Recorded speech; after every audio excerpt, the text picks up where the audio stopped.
ஆனால் இந்த தேர்தலில் மீண்டும் ஒரு முறை பாஜகவோட கூட்டணி போயிருப்பது என்ன ஆகுதுன்னா சீமானுக்கு இன்னும் பலமாக அமையும் அப்படின்னு நான் சொல்கிறேன். மீண்டும் அந்த திராவிட கட்சிகளோட கூட்டணி போகும்போது அந்த 4 விழுக்காடு வாக்குகள் இருக்குல்ல, அந்த ஒரு மாற்று அரசியல்னு நம்பி வாக்களிச்சாங்கல்ல, அந்த 4 விழுக்காடு வாக்குகளுமே கண்டிப்பாக சீமானுக்கு வரும். ஏன் இதை நான் சொல்கிறேன்னா, ஒரு தேர்தல் 2 தேர்தல் இல்லை, கிட்டத்தட்ட 9 தேர்தல்கள் இடைத்தேர்தல் எல்லாமே சேர்த்து 9 தேர்தலையும் எந்த கட்சியோடும் கூட்டணி இல்லை.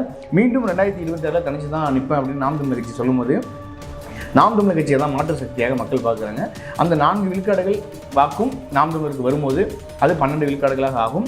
இன்னும் அந்த அதிமுக எதிர்ப்பு, திமுக எதிர்ப்பு, இன்னும் பாஜக எதிர்ப்பு வாக்குகள் நாம் தமிழருக்கு வரும்போது இன்னும் கூடுதல் பலமாக நாம் தமிழர் வெற்றி பெறும். இப்போ தேர்தல் நேரம். இப்போ அதிமுக யார்கிட்ட கூட்டணிக்கு போகுது, திமுக யார்கிட்ட போகுது, விசிகே, காங்கிரஸ், மதிமுக, தேமுதிக எல்லாம் பேசிட்டு இருக்காங்களா. ஆனால் சீமான் என்ன பண்ணிட்டு இருக்காரு? பஞ்சமநில மீட்புங்கிறாரு, சாதிவாரி கணக்கெடுப்புங்கிறாரு, தமிழக மீனவர்கள் மேலே கையை வச்சா இலங்கை கடற்படையை கையை வச்சுட்டு இருக்காது, கண்டித்து ஆர்ப்பாட்டம் பண்ணுறாரு. நாம் தமிழர் கூட இணைந்து பயணிப்பதற்கு விஜய் அவர்கள் விரும்புவார். இதற்காக அரசியல் நிபுணர்களை விட்டு பேச்சுவார்த்தையெல்லாம் நடத்தப்படலாம், ஏன்னா அதிமுக கூட போகிறது இல்லைன்னு ஆயிடுச்சு அப்படின்னு. பேச்சுவார்த்தை நடத்தப்பட்டது உண்மை, விஜய் அவர்கள் எதிர்பார்க்கப்படுவதும் உண்மை. நாம் தமிழரோட கூட்டணி போகலாம். ஏற்கனவே 8.22 விழுக்காடுகள் வச்சிருக்காங்க. எந்த தலைவனுடைய முகத்தை தமிழ்நாட்டில் பயன்படுத்தக்கூடாது, பேசக்கூடாது, அவருடைய இப்போ சூரட்டி ஒட்டினா வழக்கு, அவருடைய பேரை பயன்படுத்தினா வழக்கு, அவருடைய புகைப்படத்தை பயன்படுத்தினால் வழக்குன்னு சொன்னாங்களோ, அந்த முகத்தை தமிழினத்தினுடைய முகமாக, முகவரியாக, அடையாளமாக மாற்றி இன்னைக்கு பல லட்சம் இளைய சமுதாய பிள்ளைகளை எவனெல்லாம் குடிப்பகத்தில் போய் குடிச்சிக்கிட்டு இருந்தானோ அவனை எல்லாரையும் படிப்பகத்துக்கு அனுப்பி உன்னுடைய வரலாறு படி, திரையில் இருக்கக்கூடிய தலைவன் அல்ல உனக்கான தலைவன். தரையில் இருந்து தன் இனத்தினுடைய விடுதலைக்காக போராடி தன் குடும்பத்தையே தன் இனத்தின் விடுதலைக்காக பலி கொடுத்த என் தலைவன் தாண்டா பிரபாகரன் தான் உன்னுடைய தலைவன் நீ சொல்லி நிரூபித்து காட்டியிருக்காருல்ல. அந்த அவருக்கென்று ஒரு இளைய சமுதாய கூட்டம் போயிருக்குல்ல. பாஜகவோட அதிமுக கூட்டணி வச்சுட்டாங்க. எனக்கு தெரிஞ்ச வரைக்கும் ஒரு 95 விழுக்காடுகள் உறுதியாச்சு கூட்டணி. இப்போ எடப்பாடி பழனிசாமி அவர்கள் என்ன சொல்லியிருக்காருன்னா, பாஜகவினுடைய மாநில தலைவராக அண்ணாமலை இருக்கக்கூடாது. இப்போ சீமான் அவர்கள் கடந்த 2016 2026 வரைக்கும் இந்த 10 ஆண்டுகளில் 9 தேர்தல்கள், இடைத்தேர்தல் உட்பட சந்திச்சிருக்காருன்னா எந்த கட்சியோடும் கூட்டணி போலன்னா அப்போ சீமான் உண்மையாகவே ஒரு மாற்று சக்தி தான். அவருக்கு நம்ம நம்பி வாக்களிக்கலாம். கமலஹாசன் மாரி நாளைக்கு விஜய் அவர்களும் வேறு ஏதாவது ஒரு கட்சியோட கூட்டணி போயிட்டாருன்னா நாளைக்கு அரசியலில் தூத்துட்டாருன்னா விஜய் என்ன பண்ணுவார்? மீண்டும் சினிமாவுக்கு போய்ட்டு லியோ 2 இல்லை கோட் படத்தினுடைய 2ஆம் பாகம் நடிக்க போயிடுவார். ஆனால் சீமான் அவர்கள் தோற்றாலும் சரி, வெற்றி பெற்றாலும் சரி, இந்த மண், இந்த மக்கள், இந்த இனம், இந்த மொழி அப்படின்னு பேசுவார பேச மாட்டார். இங்கே இருக்கக்கூடிய இயற்கை வளங்க பல்வேறு பிரச்சனைகளை பேசணும். இப்போ 4 நாள் தமிழ்நாட்டில் சட்டம் ஒழுங்கு எப்படி இருக்கு, இதை பற்றி என்ன போராட்டம் பண்ணிட்டாரு, இல்லை என்ன கண்டன அறிக்கை கொடுத்துட்டாரு?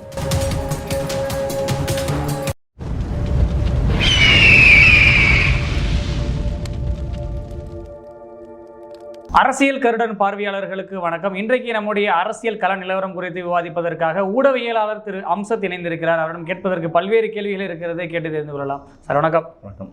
நலமா இருக்கீங்களா? நலமா இருக்கேன். அதிமுக பாஜக கூட்டணி கிட்டத்தட்ட முடிவாயிருச்சு. டெல்லிக்கு போய் அமித்ஷா அவர்களை சந்திச்சு வந்துட்டாங்க. அப்போது இங்கே ஒரு சிலர் திமுகவுக்கு எதிரான வாக்குகள்லாம் அதிகமாக நாம் தமிழர் கட்சி தான் அறுவடை செய்ய போகுதோ அப்படின்ற ஒரு எதிர்பார்ப்போடு இருக்கிறாங்க எல்லாரும். இல்லை, அது ஏற்கனவே தெரிஞ்சது தான். எப்படியும் மத்திய அரசினுடைய ஏதாவது ஒரு கட்சி, இப்போ காங்கிரஸோ பாஜக, இந்த இருபெரு கட்சிகளும் தமிழ்நாட்டில் ஒன்று திமுக, ஒன்று அதிமுக. அப்படி இருக்கும்போது இந்த 2 திராவிட கட்சிகளும் என்ன பண்ணுன்னா, ஒன்று காங்கிரஸ் பக்கம் போகும்போது இன்னொன்று ஆட்டோமேட்டிக்காக பாஜக பக்கம் போய் தான் ஆகணும். கடந்த பாராளுமன்ற தேர்தலில் அப்படிலாம் இல்லைன்னு கொஞ்சம் அதிமுக இருந்தாலும் இப்போ என்ன சொல்கிறாங்க, ஐயா எடப்பாடி பழனிசாமி அவர்கள் அமித்ஷாவை சந்திச்சுட்டு நான் இல்லை கூட்டணியே இல்லை அப்படின்னு சொல்லலை. ஆனால் அவர் என்ன ஒரு விஷயத்தை ரொம்ப அழுத்தம் திருத்தமாக சொல்கிறாருன்னா, எங்கள் கட்சியோட கொள்கை என்பது வேறு, கூட்டணி நிலைப்பாடு என்பது வேறு. அது தேர்தலுக்காக கூட்டணி மாறுபடும், ஆனால் எங்கள் கொள்கையில் சமரசமே இல்லாமல் போராடுவோங்கிறாரு. இப்போ நான் என்ன கேட்குறேன்னா, அம்மையார் ஜெயலலிதா அவர்களே ஒரு முறை சொன்னார், நான் என் வாழ்க்கையில் செஞ்ச மிகப்பெரிய தவறு என்னன்னா பாஜகவோட கூட்டணி வைத்தது தான். நீ ஒருபோதும் அந்த தவறை நான் திரும்ப செய்ய மாட்டேன் அப்படின்னு அம்மையார் ஜெயலலிதா அவர்களே சொன்னாங்க. அந்த அம்மாவினுடைய ஆட்சியை நாங்கள் கொடுப்போம், அம்மாவினுடைய வழிவந்த பிள்ளைகள் நாங்கள்னு சொல்லக்கூடிய ஐயா எடப்பாடி பழனிசாமி அவர்கள் மீண்டும் ஒரு முறை பாஜகவோட கூட்டணின்னு போனாருன்னா அது எந்த அளவுக்கு மக்கள் ஏற்பார்கள் அப்படிங்கிறது மக்களோட கருத்தாக தான் இருக்க முடியும். ஆனால் மக்கள் ஏற்க மாட்டார்கள். ஏன்னா கடந்த 2021 சட்டமன்ற தேர்தலிலே பாஜகவோட கூட்டணி இருந்ததுனால தான் அதிமுகனுடைய தோல்வியே. பாஜக என்ற ஒரு பிம்பத்தை காட்டி இப்போ குழந்தைக்கு சோறு ஊட்டும் போது எப்படி பூச்சாண்டி வரான்னு சொல்லி சோறு ஊட்டுவோமோ, அதே போல் பாஜகன்ற ஒரு கட்சியை காட்டி தான் திமுக இங்கே வாக்குகளை வாங்கினதுன்னு நம்ம சொன்னால் அது மிகையாகாது. ஏன்னா அப்படி தான் நடந்தது. நீங்கள் பார்த்தீங்கன்னா அதிகபட்சமாக ஒவ்வொரு தொகுதியிலுமே 500லேருந்து 2000 3000 இந்தமாரி வாக்குகள் தான். இதெல்லாம் இஸ்லாமியர்களுடைய, கிறிஸ்தவர்களுடைய வாக்குகள் தான் அதிமுகவுக்கு போகாமல் திமுக பக்கம் வந்துருச்சு அப்படிங்கிறதையும் நம்ம பார்த்தோம்.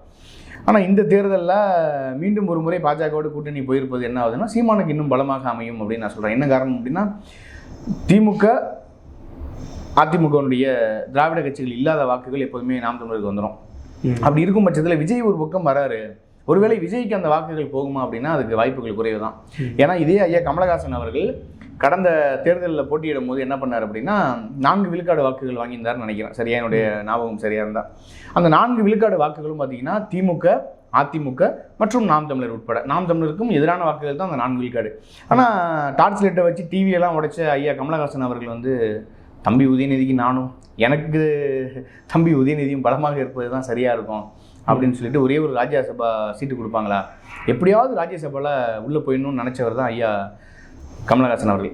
அப்படிப்பட்ட கமலஹாசன் அவர்கள் மீண்டும் அந்த திராவிட கட்சிகளோட கூட்டணி போகும்போது அந்த 4 விழுக்காடு வாக்குகள் இருக்குல்ல, அந்த ஒரு மாற்று அரசியல்னு நம்பி வாக்களிச்சாங்கல்ல, அந்த 4 விழுக்காடு வாக்குகளுமே கண்டிப்பாக சீமானுக்கு வரும். ஏன் இதை நான் சொல்கிறேன்னா, ஒரு தேர்தல் 2 தேர்தல் இல்லை, கிட்டத்தட்ட 9 தேர்தல்கள் இடைத்தேர்தல்கள் எல்லாமே சேர்த்து 9 தேர்தலையும் எந்த கட்சியோடும் கூட்டணி இல்லை, மீண்டும் 2026 தனிச்சு தான் நிற்பேன் அப்படின்னு நாம் தமிழர் கட்சி சொல்லும்போது நாம் தமிழர் கட்சியை தான் மாற்று சக்தியாக மக்கள் பார்க்குறாங்க.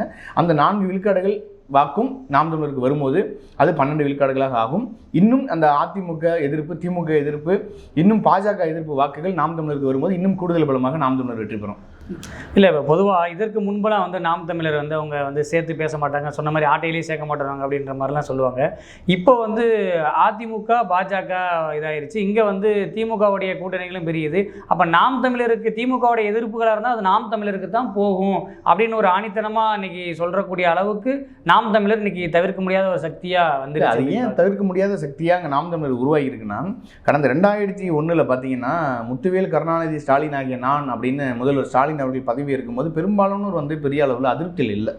சரி, ஏதாவது ஒரு மாற்றம் ஐயா கருணாநிதி செஞ்ச தவிர வந்து அவருடைய மகன் செஞ்சிட மாட்டார், எப்படியாவது ஓரளவுக்காவது மக்களை வந்து ஏமாத்திட மாட்டார், ஏதோ நம்ம சொல்லுவோம்ல, ஏதோ தங்க வைக்கிற வேண்டிய இடத்துல ஒரு ஏதாவது வைக்க மாட்டாங்களாங்கிற மாதிரி ஒரு ரொம்ப நல்ல ஆட்சியை கொடுக்க முடியலனாலும் ஒரு குறை சொல்ல முடியாத ஆட்சியாவது கொடுப்பாருன்னு எல்லாருமே எதிர்பார்த்தாங்க.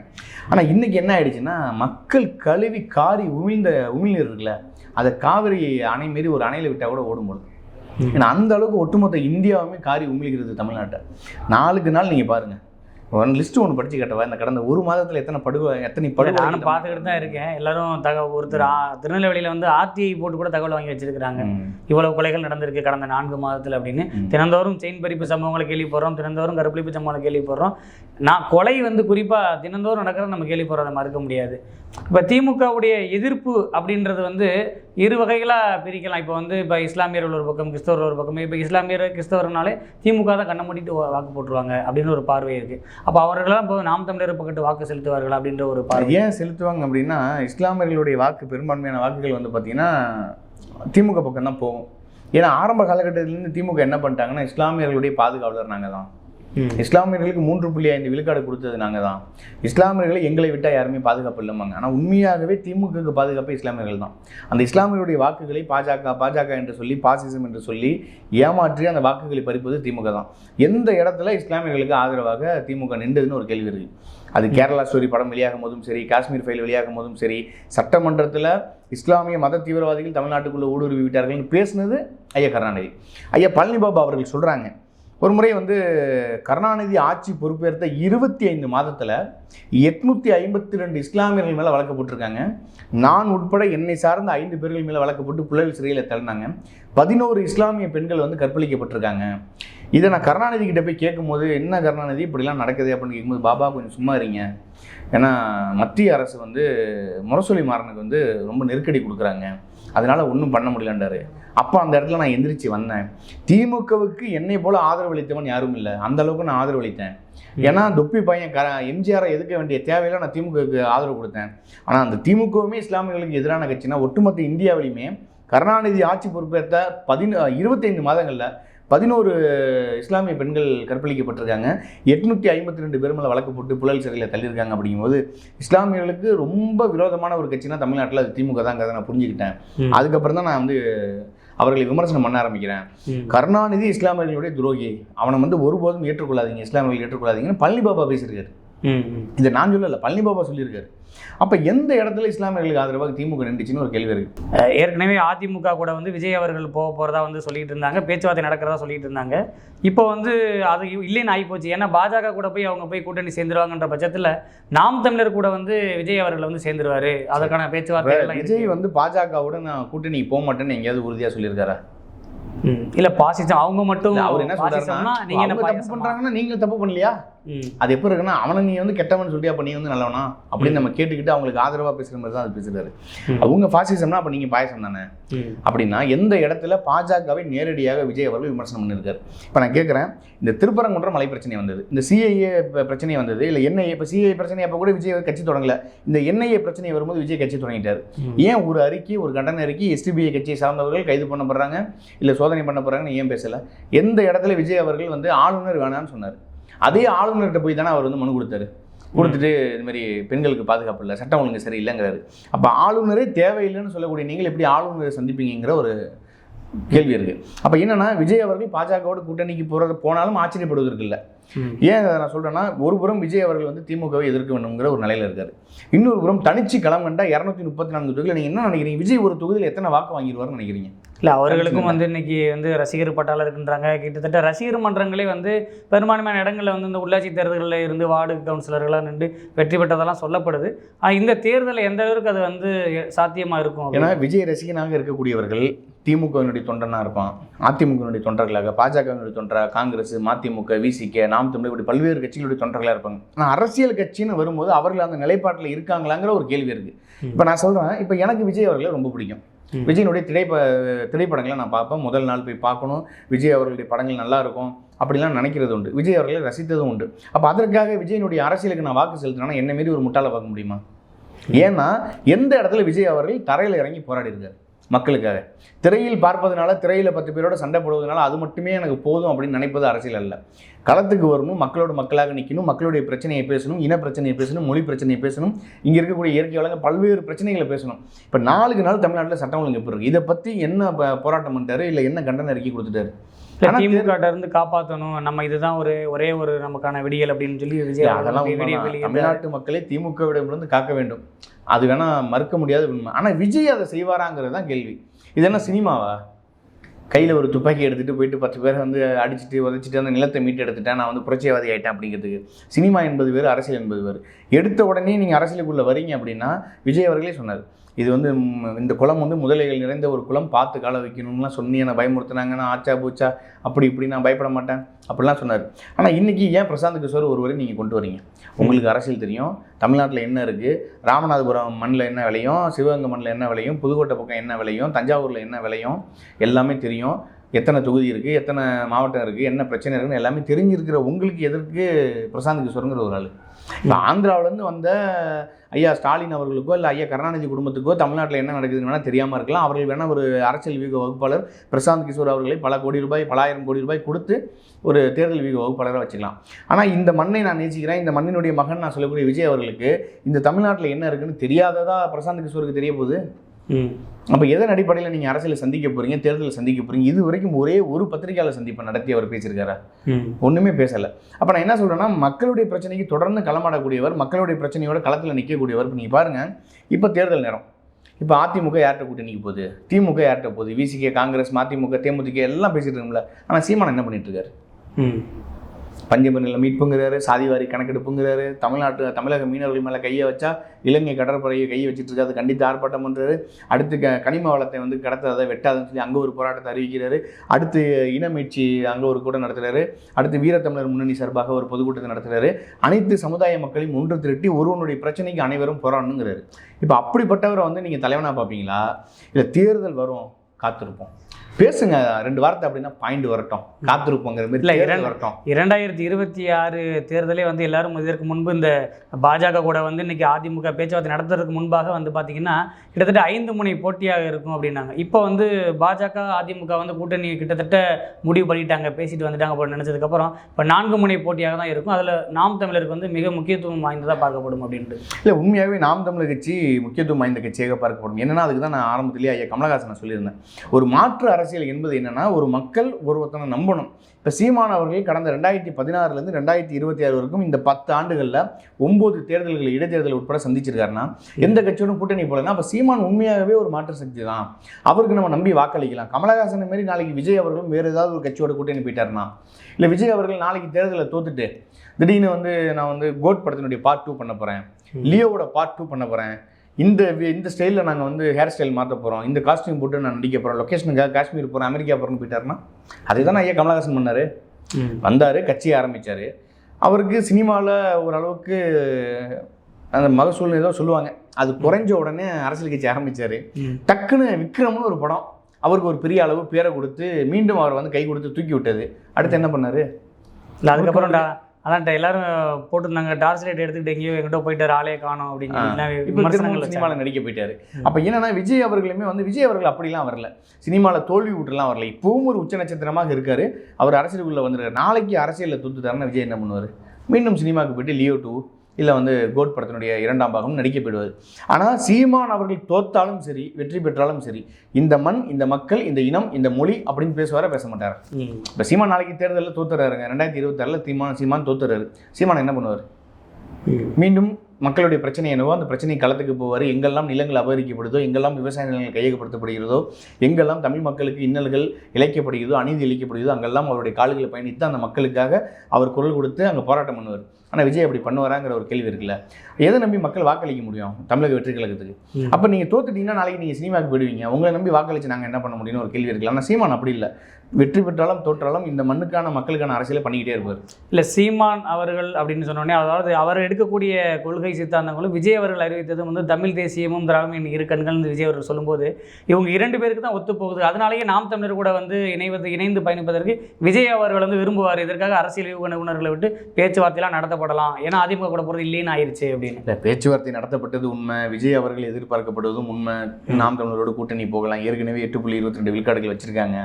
இன்னும் நாம் தமிழர் தமிழக வெற்றி கழகம் ரெண்டும் சேர்ந்து ஒரு அரசியலை எதிர்கொண்டாங்கன்னா இரு பெரும் சக்திகளும் ஒன்றாக இருக்கலாம் அப்படிங்கிறது கணிப்பாக இருக்கலாம். நிறைய மக்கள் விரும்பலாம். இன்னும் குறிப்பாக நாம் தமிழர் கட்சியில் இருக்கக்கூடிய நிறைய பேர் கூட அதை நினைக்கலாம். ஆனால் உண்மையாகவே அண்ணன் சீமான் அவர்கள் என்ன சொல்கிறாருன்னா, கடைசி வரை எந்த சமரசமும் இன்றி நான் போராடினேன், நான் கடைசி வரை வெற்றியே பெற முடியல, தோத்தே போனால் கூட எனக்கு பிரச்சனை இல்லை. நாளைக்கு அடுத்த தலைமுறைன்னு ஒருத்தன் வருவான், அவன் என்ன பண்ணுவான்னா கடைசி வரைக்கும் ஒருத்தன் உண்மையை நேர்மையுமாக நின்று சமரசமின்றி போராடினான் அப்படின்னு என்னுடைய பாதையில் ஒருத்தன் பயணிப்பான்ல. என் தங்கச்சியோ என் தம்பிகளோ யாராவது ஒருத்தவங்க அந்த நாம் தமிழர் கட்சி எடுத்து வழி நடத்துவாங்களே, அப்போ இன்னமும் அந்த மக்கள் நம்புவாங்களே. எத்தனை ஆண்டுகள் ஆனாலும் நாம் தமிழர் கட்சி சமரசமின்றி களத்தில் நிற்பாங்க, தேர்தலை சந்திப்பாங்க. அப்போ நாம் தமிழர் கட்சி என்பது தேர்தலுக்கான அரசியல் கட்சியே கிடையாது, இந்த மக்கள் வாழ்வியலுக்காக வாழ்வுரிமைக்காக போராடக்கூடிய ஒரு அரசியல் கட்சியாக இருக்குது அப்படிங்கிறத மக்கள் புரிஞ்சுப்பாங்கல்ல. இப்போ விஜய் அவரோட எந்த காரணத்தோட நீங்கள் கூட்டணி போக சொல்கிறீங்க? இல்லை தமிழ் தேசியம் திராவிடம் இது ரெண்டையும் சமமாக பார்க்குறேங்கிறாரு. இப்போ இதே விஜய் நாளைக்கு நான் வந்து தமிழ் தேசியத்தையும் ஃபாசிசத்தையும் ஒன்றா பார்க்குறேன், இல்லை திராவிடத்தை நான் வந்து ஏற்றுக்கிறேன், தமிழ் தேசியம் கொஞ்சம் கம்மியாக இருக்குது அப்படின்னா எப்படி ஏற்றுக்க முடியும்? இப்போ ஈவேரா அவர்களுடைய கொள்கை சித்தாந்தம் தத்துவம் எதுவுமே எங்களுக்கு தேவையில்லைன்னு சீமான் அவர்களே பேசியிருக்காரு. நான் ஒருவேளை சீமான் அவர்கள் விஜயோட கூட்டணி போயிட்டாருன்னா அந்த மக்கள் என்ன சொல்லுவாங்க? ஏன்னா அவர் பெரியாரையும் என் கண்கள்னாரு, தமிழ் தேசியத்தையும் இன்னொரு கண்கள்னு சொன்னார். இவர் வந்து பெரியாரை முற்றிலுமா வந்து வேண்டான்னு சொல்லி தூக்கி போட்டார். இப்போ எப்படி போய் சேர்ந்தாரு அப்படின்னு சொல்லி ஒரு கேள்வி வரும். எத்தனையோ விலங்குகள் இருக்குல்ல, ஆனால் புலிக்கு மட்டும் ஒரு தத்துவம் ஒன்று சொல்லுவாங்க, புலி பசித்தாலும் புல்லை தின்னாது அப்படிம்பாங்க. அப்போ என்னன்னா புலி எப்போதுமே வேட்டையாடி தான் தன்னுடைய உணவை சாப்பிடும், அது போய் புல்லை திங்க வேண்டிய தேவையில்லை அப்படிங்கிறதுக்காக தான் அந்த பழமொழி சொல்லுவாங்க. ஆனால் இத்தனை விலங்கு இருக்கும்போது ஏன் புலியை மட்டும் சொல்கிறாங்கன்னா புலிக்குன்னு ஒரு தனித்துவமான அடையாளம் இருக்குது, ஒரு தனித்துவம் இருக்குது. அதே போல் நாம் தமிழர் கட்சி எப்படி நான் தான் சொல்கிறேன், வெற்றி பெற்றாலும் சரி தோத்தாலும் சரி ஒருபோதும் நாம் தமிழர் கட்சி திராவிட கட்சிகளோட தேசிய கட்சிகளோட கூட்டணி கிடையாது. இதே விஜய் அவர்கள் ஒருவேளை ஈவேரா எங்கள் கட்சியுடைய கொள்கை தலைவர் அல்ல, எங்களுக்கான ஒற்றை தலைவர் மேதகு பிரபாகரன் மட்டும்தான் சொல்லியிருந்தால் அண்ணன் சீமான் அவர்கள் உறுதியாக கூட்டணிக்கு போவதற்கு வாய்ப்புகள் இருந்திருக்கு. ஆனால் அண்ணன் சீமான் அவர்கள் எந்த தலைவனுடைய முகத்தை தமிழ்நாட்டில் வந்து பயன்படுத்தக்கூடாது, பேசக்கூடாது, அவருடைய இப்போ சூரட்டி ஒட்டினா வழக்கு, அவருடைய பேரை பயன்படுத்தினா வழக்கு, அவருடைய புகைப்படத்தை பயன்படுத்தினால் வழக்குன்னு சொன்னாங்களோ அந்த முகத்தை தமிழினத்தினுடைய முகமாக முகவரியாக அடையாளமாக மாற்றி இன்னைக்கு பல லட்சம் இளைய சமுதாய பிள்ளைகளை எவனெல்லாம் குடிப்பகத்தில் போய் குடிச்சிக்கிட்டு இருந்தானோ அவனை எல்லாரையும் படிப்பகத்துக்கு அனுப்பி உன்னுடைய வரலாறு படி, திரையில் இருக்கக்கூடிய தலைவன் அல்ல உனக்கான தலைவன், தரையில் இருந்து தன் இனத்தினுடைய விடுதலைக்காக போராடி தன் குடும்பத்தையே தன் இனத்தின் விடுதலைக்காக பலி கொடுத்த என் தலைவன் தாண்டா பிரபாகரன் தான் உன்னுடைய தலைவன் இன்னைக்கு சொல்லி நிரூபித்து காட்டியிருக்காருல்ல. அந்த அவருக்கென்று ஒரு இளைய சமுதாய கூட்டம் போயிருக்குல்ல. இன்னைக்கு நாம் தமிழர் கட்சியில் இருக்கக்கூடிய இளைய சமுதாய பிள்ளைகள் நீங்கள் வேணால் பாருங்கள், அந்த நாம் தமிழர் கட்சி கூட்டம் நடக்குது இல்லை, அந்த கூட்டத்தில் நீங்கள் பாருங்கள் விசில் சத்தம் கை சத்தம் அந்த கைத்தட்டல் சத்தம் கேட்குமே தவிர எந்த இடத்துலையாவது மதுபானம் மருந்து விட்டு ஒரு குடிச்சாரு, இல்லை சேரை தூக்கி போட்டு உடைச்சாங்க, இல்லை சேரை தூக்கிட்டு போனாங்க, ஏதாவது காட்சிகள் பார்த்துருக்கீங்களா? அங்கே குடிக்கக்கூடிய அங்கே இந்த குடிநீர் பாட்டில் இருக்குல்ல, அந்த பாட்டில் போட்டால் கூட அதை பொறுக்கி எடுத்து போகிறதுக்கு சுற்றுச்சூழல் பாசறைன்னு ஒரு பாசறை இருக்குது. கூட்டம் முடிந்த உடனே இதை நான் வந்து எப்போ பார்த்தேன்னா ராமேஸ்வரம் கூட்டம் போயிருந்தேன், இந்த மீனவர்களுடைய அந்த பிரச்சனை கூட்டத்துக்காக. கூட்டம் முடிந்து 10வது நிமிஷம் தாங்க அங்கே இருக்கிற அங்கே நாற்காலிகள் எல்லாம் அடுக்கி வைக்கிறாங்க, அது ஒரு அணி பார்க்குறாங்க. இன்னொரு பக்கம் அங்கே இருக்கக்கூடிய குப்பைகள் எல்லாம் ஒரு பக்கம் சேகரிக்கிறாங்க. கூட்டம் நடந்த தடமே இல்லை, அந்த அளவுக்கு தூய்மையாக. நானும் பார்த்துருக்கேன், ஒரு சில பொதுக்கூட்டங்களை நானும் பார்த்துருக்கேன். அவங்களே அவங்களுடைய வேலையில் வாட்டர் பாட்டிலாக இருக்கட்டும், இல்லை பிஸ்கட் பாக்கெட்டாக இருக்கும், எதாக இருந்தாலும் அவங்களே சுத்தம் செஞ்சு அவங்களே எடுத்து போயிடுவாங்க. அதையும் நான் பார்த்துருக்கேன். ஆனால் ஒரு தமிழக வெற்றி கழகம் ஒரு கூட்டம் போட்டுச்சு, அதையும் நான் பார்த்தேன். சேர்களை உடைத்து வாட்டர் பாட்டில் அங்கேயே போட்டு குப்பையாக்கி அதை தூய்மை பணியாளர்கள் போய் சுத்தம் பண்ணக்கூடிய காட்சிகளை பார்த்தோம். திமுக கூட்டத்தை பார்த்தீங்கன்னா அங்கே கட்டியிருக்கிற வாழைத்தாரிலேருந்து, அங்கே கட்டியிருக்கிற கரும்புலேருந்து, இளநீலேருந்து, சேரிலேருந்து எல்லாத்தையும் தூக்கிட்டு போயிடறான். விட்டா மேடையில் பேசிட்டு இருக்க தலைவரையும் தூக்கிட்டு போயிடுவாங்க போல, தலைவர் கட்டின வேட்டி 10,000 ரூபாப்பா அப்படின்னு. புரியுதுங்களா? அந்த இன்னொரு பக்கத்து அந்த கட்சிக்காரங்க வந்து சாப்பாடுலாம் வேற அழுட்டு போனாங்க, குண்டா தூக்கிட்டு போறாங்க. இன்னும் பாருங்க, சேலத்தில் நடந்த மாநாட்டில் கேஸ் சிலிண்டர் தூக்கிட்டு போயிட்டான்னு சொல்லி சமையல்காரங்க வருத்தப்பட்டதெல்லாம் நம்ம பார்த்தோம். ஆனால் நாம் தமிழர் கட்சியினுடைய கூட்டம் என்பது ஒரு கட்டமைப்போட, ஒரு ராணுவ கட்டுப்பாட்டோட, இப்படிதான் அந்த கூட்டம் இருக்கணும், என் கட்சியில் வந்து மது அருந்தக்கூடாது, போய் பிடிக்கக்கூடாது, அந்த கட்டுப்பாட்டோட என் கட்சியினுடைய உறுப்பினர்களை நான் வைக்கிறேன் அப்படின்னு சொல்லி அதை பின்பற்றுறாருல அவங்க. நீங்கள் நான் பாருங்கள், யாரெல்லாம் மது பாட்டில்களை கையில் வைத்து குடித்து கொண்டிருந்தார்களோ அந்த இளைய சமுதாய பிள்ளைகளை இன்னைக்கு திருத்தி அவர்கள் கையில் புத்தகங்களை கொடுத்து வரலாறு படிக்க வச்சிருக்காருல. நீங்கள் நம்புறீங்களோ இல்லையாங்க, சீமான் என்ற ஒரு நபர் வருவதற்கு முன்பாக நான் உட்பட, நான் அதில் ஒத்துக்கிறேன், மாற்றுக்கிறதே இல்லை, உன் இனத்திற்கான தலைவர்கள் பல ஆயிரம் பெரியார்கள் இருக்கான். தீரன் சின்னமலை இருக்காரு, அயோத்திதாச பண்டிதர் இருக்காரு, ரெட்டைமலை சீனிவாசன் இருக்காரு, வள்ளலார் இருக்காரு, மறைமல் அடிகள் இருக்காரு, மருது பண்டிதர்கள் இருக்காங்க, வேலுநாச்சியார் இருக்காங்க, இப்படி பல தலைவர்கள் இருக்காண்டா அவன் தமிழ் சமூகத்தில். அவனை எல்லாரையும் நீ படுறா. அதெல்லாம் விட்டுட்டு விஜய், அஜித் பண்ணி சினிமா ரசிகர்கள் பின்னால் போகாத.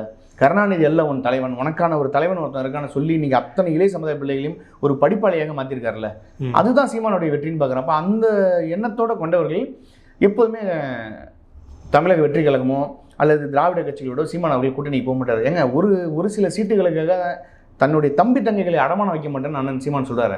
நான் நிறைய முறை அண்ணன் சீமானை சந்தித்து பேசும்போது ஆனால் எப்படி நான் தேர்தலில் கூட்டணி ஆனால் என்னென்னு கேட்கும்போது அண்ணன் சொல்கிறது ஒரே வார்த்தை தான், எந்த காலத்திலையும் என்னையை நம்பி என் பின்னணி நிற்கக்கூடிய என் தம்பி தங்கைகளை இன்னொரு கட்சிக்கிட்ட 2 சீட்டுக்கோ 4 சீட்டுக்கோ 5 சீட்டுக்கு போய் அடமானம் வைக்க மாட்டேன்.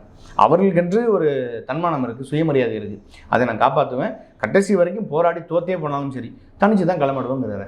இந்த தன்னம்பிக்கை எப்போதுமே அவர் வெற்றி பெறாரோ இல்லையோ, அவருக்கு அடுத்த தலைமுறை வெற்றி பெற்றுட்டு போட்டோம்.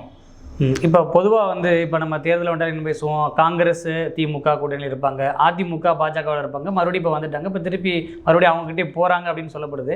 இப்போ வந்து இந்த சிறுபான்மையின் மக்கள் வந்து பெரும்பான்மையை வந்து எப்போயுமே திமுகவுக்கு போடுவாங்க, இல்லை அதிமுகவுக்கு போடுவாங்கன்ற ஒரு பார்வை இருக்குது. இப்போ அதிமுக வந்து பாஜக கூட கூட்டணி போயிட்டாங்கன்னா அந்த வாக்குகள்லாம் வந்து முழுவதுமாக வந்து நாம் தமிழருக்கு தான் போகும் அப்படின்ற ஒரு பார்வை இப்போ வந்திருக்கு. கண்டிப்பாக நாம் தமிழருக்கு போகும். ஏன்னா தொடர்ச்சியாக அந்த மக்களுக்காக உறுதுணையாக நிற்கிறார் அண்ணன் சீமான் அவர்கள். அப்படி இருக்கும் பட்சத்தில் அந்த மக்கள் பார்ப்பாங்களே, யார் நமக்காக போராடுறா, யார் நமக்காக பேசுகிறா.